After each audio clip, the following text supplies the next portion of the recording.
มาซุงพี่น้องผู้ปนเอาเขากูก็ค่ะวันมื้อใดก็ตรงมันอยู่วันที่6 เดือนธันวาคมปี2026เขาขามาโหทุกอย่างกันในข่าวยาม6ค่ำค่ะเนาะวันมื้อใดก็เขาขามาด้วยข่าวปางตึกยูเครนเดรัสเซียไล่10ตึกกันหาวเฮียงไว้ที่ว่าค่ะเนาะว่าเสปางตึกอเมริกันและอิหร่านนั้นขึ้นลงกว่า ในข่ายามันที่อิหร่านได้อเมริกันปังขึ้นปังตึกกันกว่านั้นแหละปังตึกในก็ขึ้นมาหาวแฮงตั้งภายยูเครนในรัสเซียค่ะเนาะตั้งรัสเซียและยูเครนในก็เลยว่าตึกกันมาคาราง4ปีปลาย6เดือนค่ะเนาะในคาราง4ปีปลาย6เดือนในตั้ง2ฝ่ายก็มีลองลู่ซุ่มนับแสนนับล้านเกาะค่ะเนาะป้อยังซึกตีมาเลยลู่ตายในปังตึกค่ะเนาะ ก็ในปางตึกกันในเมื่อวันตั้งได้ก็ผายทั้งยูเครนในที่เป็นผายทับมือไว้ผายทั้งยูเครนที่มีเครื่องลักหนักตาที่ยื้อใส่ในเมืองรัสเซียไหลก้อยกาถึงมาวันเมื่อไหร่เนี่ยยูเครนนั้นเฮ็ดไหลโดนอันคึดสั้นคึดกราบตั้งนำเสียแลยื้อถึงไหลกูปื้นตีในเมืองรัสเซียเป็กซะว่ารัสเซียในเปลี่ยนหมายซองของกำผาตามอเมริกันกำเหลียวคันว่าเพื่อเอาเครื่องลักหนักอันคึดสั้นคึดกราบมันว่า เพราะเอาเองแห้งซึกว่าก็เปลี่ยนไม้ซองของกำผาเมื่อวันตั้งค่ะเนาะไว้การมือเหลียวในไล่ขึ้นกว่าปึงอิงเมืองเขเบียดอำว่าเครื่องกองกลางหมากมือจืนยามอำว่าเฮียงเงินกูซึกกลองไล่กว่าปึงอิงเมืองเขเฮ็ดให้เขนั่นแก่นแข็งมาดังการป้ายมักมีเลยดังเฮียงซึกเครื่องหนักก็เลยว่าเกยอกขึ้นมาขี่คอรัสเซียเปียดเปลี่ยนไว้หมายซองค่ะเนาะในข่าวยามมื้อเดียวเมืองเขตามอเมริกันกับซื้อค่ะเนาะเดี๋ยวก็เลยลอง อินยังซึกเลยเครื่องหนักๆกันคือจันคือกราบกันเนาะรัสเซียนั้นย้อนเปือว่วนว่าเดี๋ยวขายามภายใน24ชั่วโมงเสเลยเตตึกขีหมอเมืองยูเครนไฮไลท์ย่อก็เตปวดเปียดประธานาธิบดีเซเลนสกี้ในข่าวยาม24ชั่วโมงเนี่ยก็ก็อันปูตินว่วนไว้เลยอันปูตินไล่ทบอยู่นั่นซ้ำมันเปลี่ยนก็เมียวๆเบียดกันเนาะ อันปูตินว่นว่าที่อันปวดเปียดสิริสกีในขยาม24ชั่วโมงให้ยูเครนให้ขึ้นกลุ่มโหโตรัสเซียไฮไลท์เนี่ยไว้กาวันมื้อนี้ตึกมา4ปีปลาย6เดือนแค่ได้รัสเซียในลูกเอาที่เมืองอันยิ่งใหญ่เป็นมหาอำนาจหมายสองของกำพร้ามีเฮียงเงินมีเฮียงกองเฮียงซึกมีคู่ของเหนือลินใต้ลินแนะนำตั้งนำวันมื้อนี้ได้ขึ้นปึงอิงเขกูจื้อกูลองคันเนาะอำว่าน้ำมันเนี่ยเมื่อวันตั้งใน ยุโรปเขาได้ปิดการค้าขายน้ำมันและแก๊สของรัสเซียบ่ได้เป็นอเมริกันหรือยุโรปกันเนาะก็ในรัสเซียก็มาขายดอกเคขายดอกอินเดียเลยขายเป็นอุ้ยดีของมันหลายๆเมืองก็ในว่าเสอันยูเครนเขาไล่มีเครื่องเทคโนโลยีอันคือสั่นคือกราบเหมือนจะหนังด้วนอันยื้อไล่เฮียง3ปากลักคันเนาะทางไกลมันคันเนาะลูกเอาตีเมืองยูเครนเสยื้อใส่ในเมืองรัสเซียยื้อไล่กูปื้นตีอ่ากำไรเฮ็ดให้คงน้ำมันคงเจ็ดของน้ำมันของรัสเซียนั้นลูกกวายกว่าตั้งนำวันเมื่อไหร่เมืองรัสเซียนั้นน้ำมันอำปอใส่คันเนาะไล่แจ่นแถวกันสิเลยไล่เข้าสร้างเอาน้ำมันกำไรกวนเมืองรัสเซียนั่นก็อำปอใส่เนือประธานาธิบดีปูตินติว่าสิเลยเฮ็ดคือเลยเมืองเฮานั้นเปลี่ยนไว้มหาอำนาจหมายสองของกำพร้าซ้ำไรกว่าปึงอิงแปดเมืองเขเนี่ยเฮ็ดให้ปูตินได้ถูกกวนเมืองของมันอ่า ขาดลองหยุ่มยำตั้งนำตั้งหลายครับเนาะก็ในปูตินในก็เลยกว่าปึงอิงเอาน้ำมันต่างเมืองเข้ามาใจครับเนาะเหมือนเส้นหนังอ่าแก๊สโซฮอลว่าสังว่าจังได๋ครับเนาะอันที่ใจตื้อเหมือนเส้นหนังดีเซลว่าจังได๋ครับเนาะอันไรใจตื้อในรถกานั่นเนี่ยเฮ็ดให้ประธานาธิบดีปูตินออกมาปืนเผายอมรับรองอันเจ้าเก่าผิดเปลืองครับเนาะปูตินลาว่าอันยูเครนเขาเฮ็ดให้ต่อเฮาในเฮาตื่นตอบแทนให้ถึงที่สุด ก้อยกาน้ำมันอันใดรูดซุ่มกว่าในมันสิเป็นขายามปอดก้อยเฮาสิเอาน้ำมันต่างเมืองในเข้ามาแล่นบันขึ้นให้คนเมืองมีน้ำมันใช้อย่าไปให้คนเมืองในชีพไม่ใจปูตินก็ปั่นรองอุ่นใจคนเมืองของมันหั่นเนาะก้อยกาคนเมืองของมันได้ก็เลยแจ่นแถวกันยาวเป็นหลายลักค่ะเนาะตาที่เลยสร้างน้ำมันในลูกเอาที่เมืองที่ส่งออกน้ำมันปั่นกวนทางกำผาวันเมืองในหลายกว่าปุยเคเลอินเดียค่ะเนาะเกี่ยวข้องเรื่องรองน้ำมันตาใส่ตื้อในเมืองตัวเก่าค่ะเนาะ ก็ได้เฮ็ดอีกแล้ว รัสเซียในเปลี่ยนเมืองที่มีเทคโนโลยีอันเฮกลางดังกลางเฮาเหมือนเจ้าหนัง S3 ปากใน S4 ปากในไฮเปอร์โซนิกหลายชื่อหลายลองคันเนาะอันเฮกลางดังกลางเฮาของมันในเปลี่ยนอันขึ้นจำขึ้นเปลี่ยนอันขึ้นจันขึ้นกับเฮียงไรซ้ำเฮกลางไรด้วนยูเคียนอันเฮ็ดมากาขันป้อๆล่ะเนี่ยย้อนเบอร์ยูเคียนเขานั่นเขาใจตั้งนำมันว่าเพราะว่ามันนำมาในมันก็ได้ก็อย่าเป็นสัญญาเฮียงสัญญาณอันที่มายอบไรด้วนของยูเคียนนะครับเนาะแล้วก็ยูเคียนก็ได้เอาด้วนในยื้อใส่กำ4-5ปาก5-6ปากลำขนาดต่อกำครับบางกำก็บางปอกมาก็ยื้อใส่เหียงลำเจาไหนก็มีมาเฮ็ดนั่นสิเลยรัสเซียนี่ก็เฮหามไรคันเนาะเฮเป็กซ้ำว่า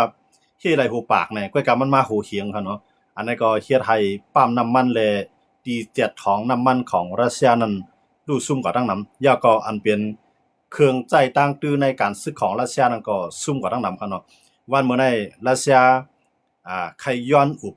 ต่อยูเครนมาอยู่ใกล้กับว่าการที่ได้อุบกันนั้นซ้ำย้อนอุบมันความหมายของรัสเซียนั้นให้ยูเครนก็เป็นไผย้อมนะครับเนาะอุบได้ยินดีได้อุบใกล้กับให้แผ่นดินยูเครนนั้นให้ยูเครนมักมันเปลี่ยนของรัสเซียกว่าอันที่รัสเซียยึดไหลมาเนี่ยใกล้กับประธานาธิบดีเซเลนสกี้ผู้นำของยูเครนก็รัดว่าแผ่นดินให้เฮาอ่ำสั่งย้อมปันไหลสังเสว่ากึดตื้อกันยูเครนพร้อมติดตาได้กึด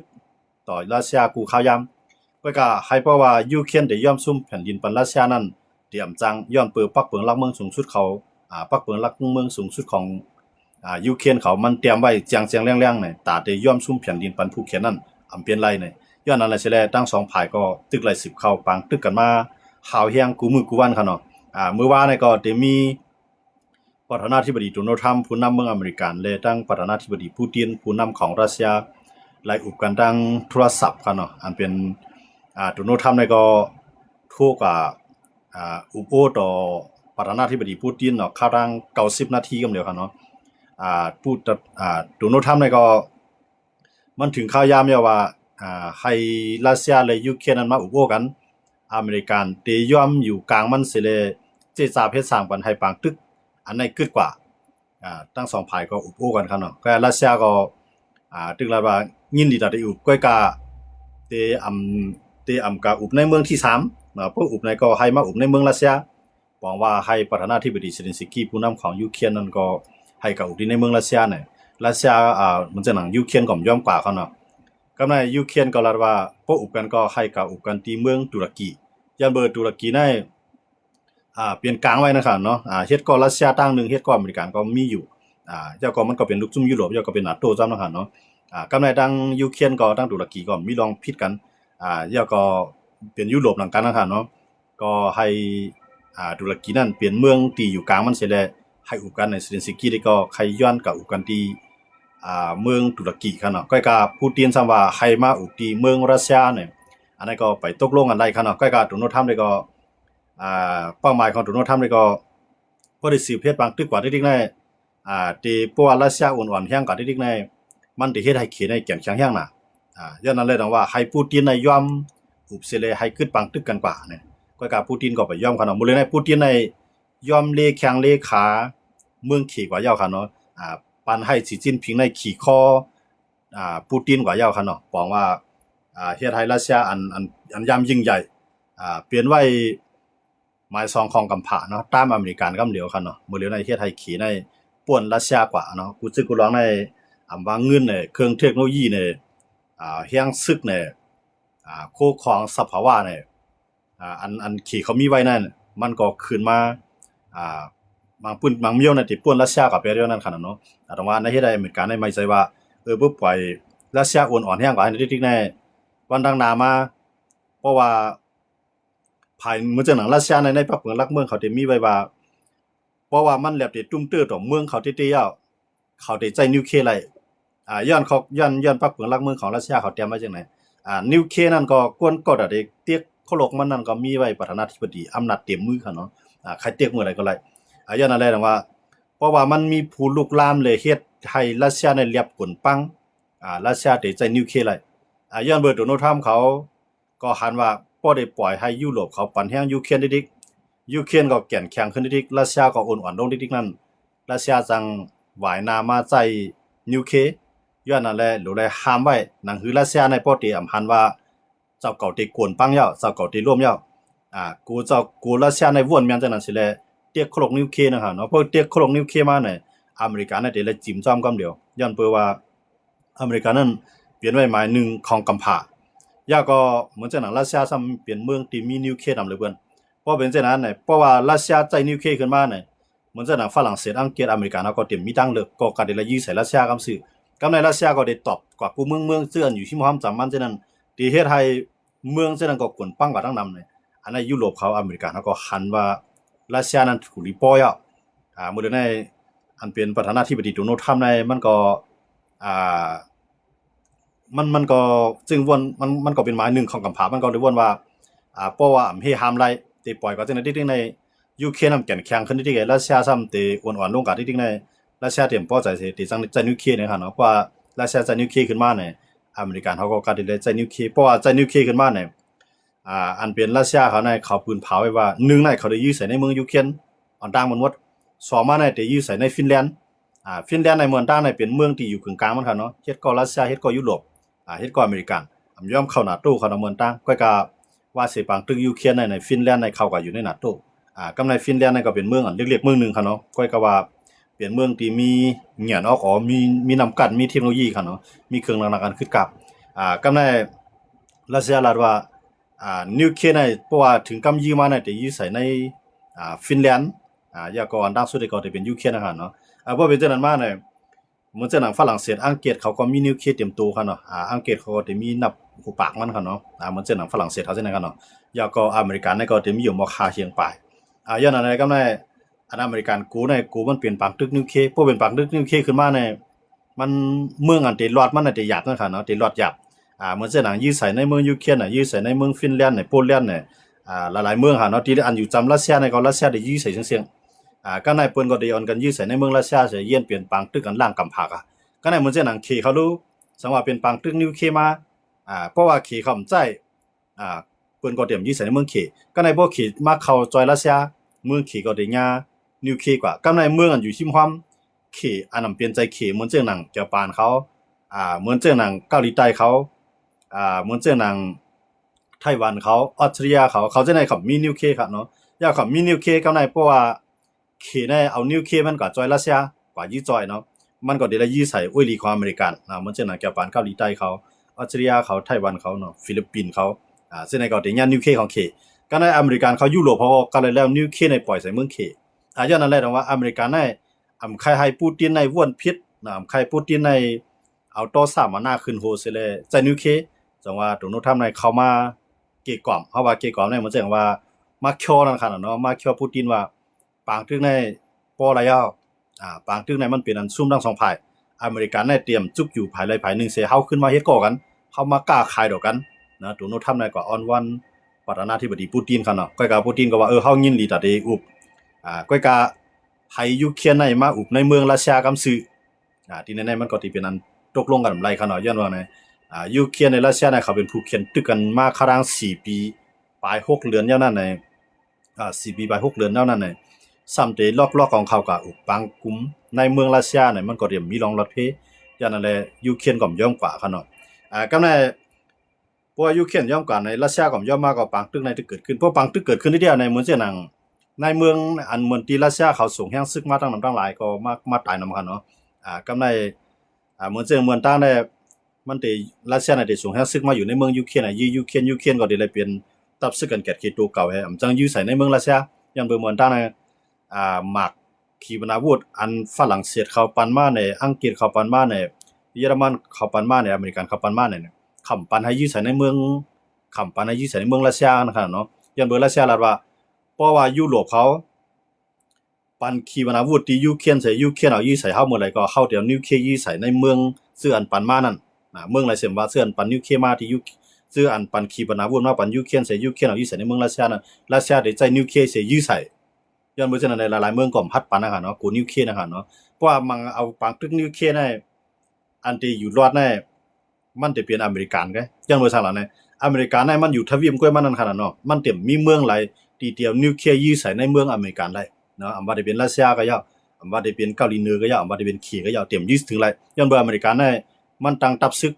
ตั้งนอกมันหมดแล้วนะครับเนาะไว้ดังตะวันออกกลางก็หลายเมืองไว้ในยุโรปก็ใครว่าเจเมืองค่ะเนาะยุโรปในคณะครับมีตาเสื้อเหมือนกันกูที่กำในเหมือนเจ้าหนังเมืองเกี่ยวป่านเมืองเกาหลีใต้มีซึกอเมริกันหมดค่ะเนาะแล้วก็เดี๋ยวมีทางตั้งอ่าฟิลิปปินส์นะฟิลิปปินส์ในก็มูลในอเมริกันมาตั้งทับซึกไว้ค่ะเนาะดังว่าก็ในตาเครัสเซียเขาเกาหลีเหนือเขาเตอันเป็นภัยเคในอันมีนิวเคในอันเป็นภัยรัสเซียเขาเนี่ยอันมีนิวเคในมันจะมีหนึ่งในรัสเซีย2มาในเค3มาในเกาหลีเหนือมันได้มี3เมืองไงค่ะเนาะอันจุกอยู่ภัยรัสเซียเนาะกำไรก็อินเดียในมันก็เตๆมันได้โอ้ยหลีจำใจมันได้ก็เป็นรัสเซียอยู่รัสเซียก็เป็นโอ้ยหลีของอินเดียอยู่ก็อินเดียในตั้งยุโรปก็มันสำเฮ็ดก่ออยู่นั่นค่ะเนาะภายใดก็มันเฮ็ดก่อเตๆมันอินเดียเนี่ยเป็นเมืองดิโมคราซีค่ะเนาะมันใจคอมมิวนิสต์ก็มันเฮ็ดก่อรัสเซียตอนนั้นสังหลายในแต่ได้ค่าน้ำหนักดอกเคก็ได้เฮ็ดหนังฮือรัสเซียเขาหนังฮืออเมริกันเขาเตรียมเตียกมันไล่มันก็ปึงรัสเซียหมอกนั้นน่ะเนาะเหมือนจังอินเดียนะครับเนาะอินเดียเนี่ยก็มีนิวเคลียร์อยู่ก็ในปากีสถานเนี่ยมันเป็นใจภายหลายๆในข้าวยามหมดแล้วเนี่ยมันอยู่กึ่งกลางมันครับเนาะปากีสถานเนี่ยเต้ๆมาได้อันมันจำใจได้ก็ที่เป็นเคย้อนเบอร์สังแลปากีสถานในเคในซ้ำจำกันล่ะในย้อนเบอร์อินเดียในซ้ำเฮ็ดก็อเมริกันทางตั้งนึงเฮ็ดก็รัสเซียเพราะว่ามหาอำนาจที่ไหนเขาได้ค้านอำนาจกันเนี่ยเอาเมืองใหญ่เนี่ยมาอยู่ทางหลังนั้นขนาดเนาะเมืองสังว่ามีปัญหากันมากเนี่ยให้เมืองใหญ่ในจังเขาจ่อยกำในเขในมาปันแห่งปากีสถานก็ในเพื่อจะนั้นอเมริกันก็อินเดียก็มีผู้เขียนเนาะก็ในตั้งนึงในเป็นเขของอินเดียนะครับเนาะผู้เขียนอินเดียในตั้งนึงเป็นเขตั้งนึงเป็นปากีสถานก็ในผู้เขียนในข้อไปทั้งสองฝ่ายก็ในผู้เขียนทั้งสองฝ่ายในเป็นเมืองที่เป็นเมืองมหาอำนาจทางการศึกเนาะเหมือนเช่นปากีสถานก็มีนิวเคก็ในเหมือนเช่นเขก็มีนิวเคก็ในแต่อินเดียได้อยู่รอดได้ในก็กะไรมาเฮ็ดก็อเมริกันครับเนาะไว้หลังมาในกุนิเซียในเหมือนเจ้าหนังเคเหมือนเจ้าหนังเคก็เลี้ยงไว้เหมือนเจ้าหนังปากีสถานตั้งนึงแทงตั้งนึงในเลี้ยงไว้อัฟกานิสถานเนาะซึ่งในเป็นโอ้ยอัฟกานิสถานได้มันใจเมืองที่มีนิวเคครับเนาะที่มีนิวเคอันจุกอยู่ภายรัสเซียมันได้มีอยู่มอกมันได้มีเขตในเกาหลีเหนือไงเนาะมีเขา3เมืองไงอันเขามีนิวเคที่เหลือนั้นเขามีนิวเคครับเนาะเขามีนิวเคสังวัดตึกกันมาในภายคอมมิวนิสต์ในมันเต็มปีภาย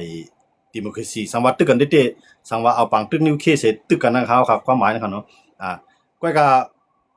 เพราะว่ามันเป็นปังตึกนิวเคเนี่ยเอาขีปนาวุธต่อขีปนาวุธได้ก็เฮียงมันก็ใครว่ากำงามกันอยู่นั่นขนาดเนาะเหมือนเจ้าหนังขีก็เฮียงซึกก็นำเหมือนเจ้าหนัง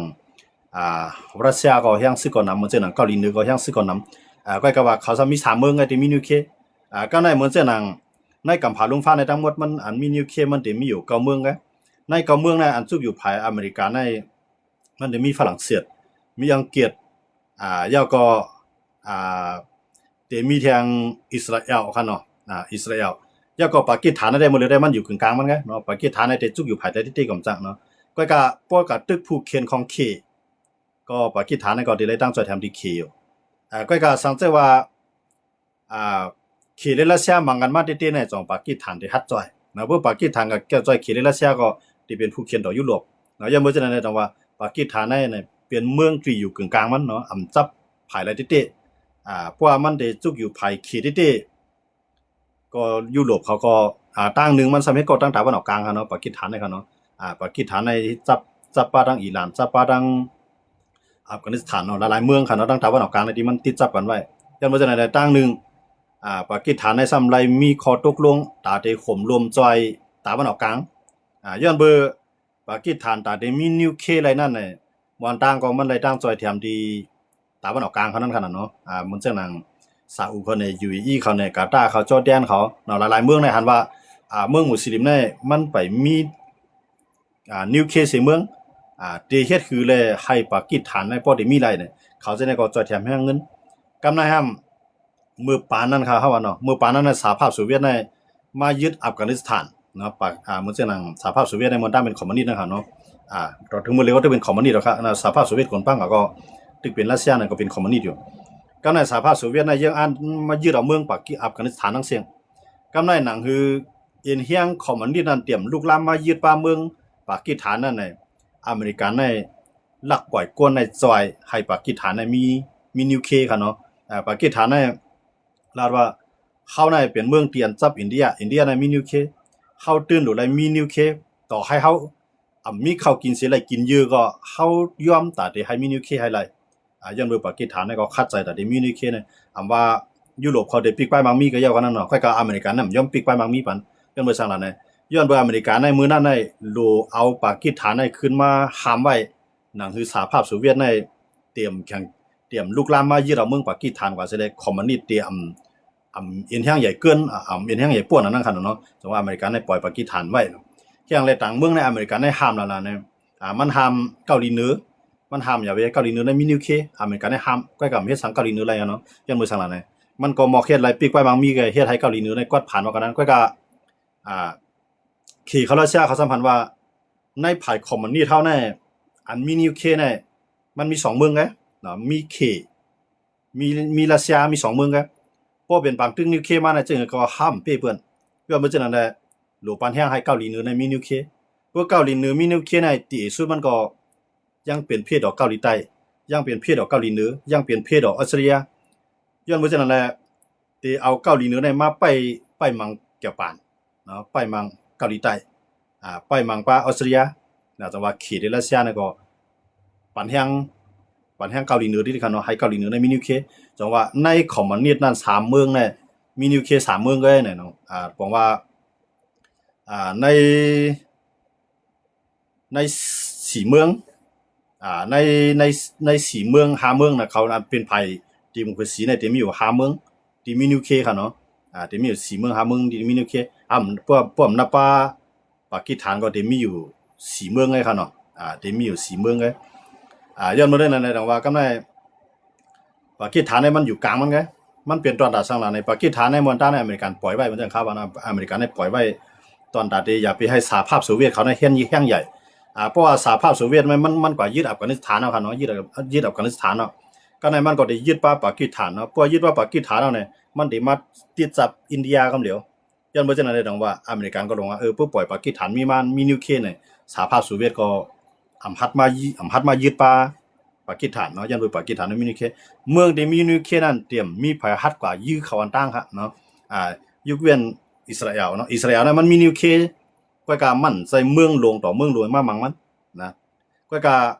ที่มันตีเปิ้นหัดมามังมันนั้นยันบ่สั่งในอิสราเอลนั้นมันมีตัวเตียนอิหร่านเหมือนเช่นหนังฮิตบุลลอเขาหามาเขาจะนำจิมาในนามจึงเมืองครับเนาะมันมาในนามจุมยิบกองกลางลูกพื้นก็ยก็เปลี่ยนตัวเตียนของอิหร่านให้มาตึกอิสราเอลน่ะจังใจนิวเคลียร์ครับว่าจังได๋ครับเนาะจังใจนิวเคลียร์เพราะอิสราเอลใจนิวเคลียร์เนี่ยอเมริกันเขาในก็ได้ห้ามจอยเนาะย้อนบ่เนี่ยมันว่าอิสราเอลใจนิวเคลียร์น่ะอิหร่านก็บ่เลือเขามันได้ครับเนาะเพราะอิสราเอลใจนิวเคลียร์ต่ออิหร่านก็ย้อนบ่อิหร่านก็ฮู้ว่าเพิ่นมามังอิสราเอลกำซื้อในอิหร่านในจังยานนิวเคลียร์ย้อนบ่จังนั้นแหละอิหร่านก็หัดมาตึกอิสราเอลกำซื้อสองได้ปล่อยตัวเตียนมาตึกครับเนาะผู้ปล่อยตัวเตียนมาตึกในอิสราเอลน่ะจังใจนิวเคลียร์ครับก็ได้ใจขีปนาวุธได้เครื่องหนักเครื่องบินใจได้หมดครับเนาะก็การนิวเคลียร์น่ะใจหลายเหมือนเช่นรัสเซียก็เหมือนกันรัสเซียมามังยูเครนในมังเต็มที่ก็กะรัสเซียเนี่ยจังใจนิวเคลียร์พอรัสเซียใจนิวเคลียร์ปุ๊บเนี่ยฝรั่งเศสเขาก็ได้ใจนิวเคลียร์ต่อรัสเซียอเมริกันก็ได้ใจนิวเคลียร์ต่อรัสเซียอังกฤษได้ใจนิวเคลียร์ต่อรัสเซียย้อนบ่จังนั้นแหละรัสเซียก็ฮู้ว่าพอใจนิวเคลียร์เนี่ยเตรียมเป้ย่าก็ได้ซุ่มไว้ซุ่มไว้เสียมก้าเนี่ยมันจะเยียนเป็นปางตึกอันล่างกำพากว่าเนาะกำในอันที่กึดรอดนำสิเปิ้นในมันจะเป็นอเมริกันเนาะอเมริกันนั้นมันมีนิวเคลียร์นำสิตามันมีไว้ป่ายาเฮกังนิวเคลียร์ป่าค่ะเนาะมันจังหนังเปิ้นปล่อยนิวเคลียร์มาเนี่ยพอเป็นจังเคในปล่อยโควิด19มาค่ะเนาะมันก็ได้มีวัคซีนมันค่ะเนาะมันจังอเมริกันก็เหมือนกันสังเกตว่าวันนึงมันมีปางตึกนิวเคลียร์เกิดขึ้นมาในอเมริกันในเขาได้ซ้ำปัญญากวนของเขาในให้เฮกังไรนิวเคลียร์นั้นก็ยากินยาซ้ำเขาก็ได้หางแฮนว่าจังได๋ค่ะเนาะถามว่าอเมริกันในตอนที่รอดครับเนาะรอดก็ว่ามันก็ได้ยากินพ้องรัสเซียเขาได้ก็ได้ยืดถึงอเมริกันได้พ้องนั่นกันเนาะยันบ่จังได๋ว่าอเมริกันเนี่ยอย่าไปให้มันล่างกำพร้าเพราะว่าคืออเมริกันนี่ก็มันก็เต็มลีนั่นในกำพร้าในกันเนาะมันก็จังเลยว่าห้ามนะอย่าไปให้ปูตินในใจลำป่วนน่ะอย่าไปให้ปูตินในเปลี่ยนมาเตอร์โคเพราะว่าปูตินเนี่ยเป็นมาเตอร์โคกว่าทั้งหลายๆเนี่ยมันก็ได้ขึ้นใจนิวเคลียร์นั่นค่ะเนาะยันเบิ่ปักเปิงลักเมืองของรัสเซียเขานั่นโคโลกนิวเคลียร์เนี่ยมันอยู่จำตัวปูตินไว้ตัดเสียครับเนาะย้อนเบอร์5เนี่ยเพราะว่าเพนั้นมาจำแฮงน่ะยาเฮ็ดให้ต่อเมืองรัสเซียแฮงน่ะยารัสเซียเนี่ยแลบอยู่หลายแลบที่เป็นเพหลงยาวเนี่ยแลบได้ทั่วเพหลงยาวเนี่ยเมื่อนั้นได้เตียกนิวเคลียร์เลยกำซื้อครับ เต็มๆมันแน่สังเกตว่ารัสเซียเตียกใส่ในก็มันก็ไหลอ่ะก็ว่ามันก็ได้ยอมรับว่าเมืองมันก็ได้แล้วรัสเซียน่ะเต็มคือสิก่อคั่นเนาะอันที่อยู่ในเมืองรัสเซียนั่นคั่นเนาะสังเกตว่ามันติกนิวเคลียร์ใส่เปิ้นต่าง